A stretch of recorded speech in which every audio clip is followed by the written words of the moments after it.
croissants, macarons, eclairs, millefeuilles, or even the tarte tatin. French pastry has long been a symbol of elegance, indulgence, and culinary mastery, and it's pretty good and yummy.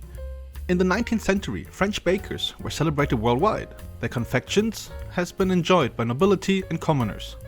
But did you know that a humble bakery and its pastries once sparked an international conflict? In 1838, tensions between Mexico and France boiled over into what would become known as the Pastry War. But how did unpaid damages lead to cannon fire? Well, if we go back a few years later, precisely 17 years later into 1821, Mexico gained independence from Spain, marking the start of a new era and country. However, the early years of independence were fraught with challenges. Political infighting, economic turmoil, and frequent rebellions left the country struggling to establish stability. Foreign nationals who had set up businesses in Mexico often found themselves caught in the crossfire of this unrest. One such victim was Remontel, a French pastry chef in Mexico City. During an uprising in 1832, soldiers reportedly ransacked his bakery, destroying his equipment and supplies.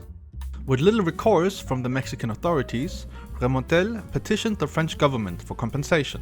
Claiming an astronomical sum for his losses, Remontel's shop was valued at around 1,000 pesos, but he insisted to being compensated to 60,000 pesos, which is a little bit more than his shop is actually worth, right? For France, this became a pretext for intervention. By 1838, King Louis-Philippe of France saw an opportunity to extend his country's influence in the Americas. The French government demanded 600,000 pesos in reparations for damages suffered by French nationals, including Remontel's bakery, which was set up at 60,000 pesos. To put this in context, the average Mexican laborer earned only a few pesos a day, making the demand widely disproportionate. President Anastasio Bustamante and his administration refused to pay, viewing the demand as an insult and an act of intimidation. This diplomatic standoff quickly escalated into military action. France responded by dispatching a fleet to blockade key Mexican ports, including Veracruz, one of the nation's most important trade hubs. The blockade crippled Mexico's economy, and when negotiations failed, the French Navy launched an assault, bombarding Veracruz and seizing the city. Amid the chaos, Antonio Lopez de Santa Anna returned to the spotlight. A polarizing figure in Mexican history, Santa Anna had experienced both triumphs and humiliations in his career. If you want to know more about him, just let us know in the comments and we will make a longer video about him. The French invasion provided him with an opportunity to reclaim his status as a national hero. Santa Anna mobilized the Mexican army and led a counterattack against the French. Despite being outnumbered and outgunned, Mexican forces resisted fiercely. During one skirmish, Santa Anna sustained a severe injury, losing his leg to a French cannonball. This sacrifice further solidified his image as a defender of Mexican sovereignty. His leg would later become a symbol of both his bravery and the sacrifices made during the Pastry War.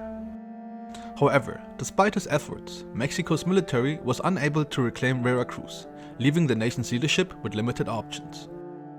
By early 1839, nearly 1 year later after the war started, international pressure forced both nations to negotiate.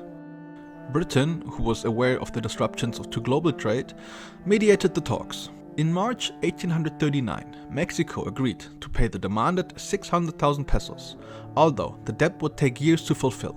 French troops withdrew, ending the brief yet impactful Pastry War. Though the fighting ceased, the conflict left a lasting mark. It exposed Mexico's vulnerability to foreign intervention and underscores France's willingness to use force to protect even minor economic interests. Today, the Pastry War is remembered as one of history's more unusual conflicts.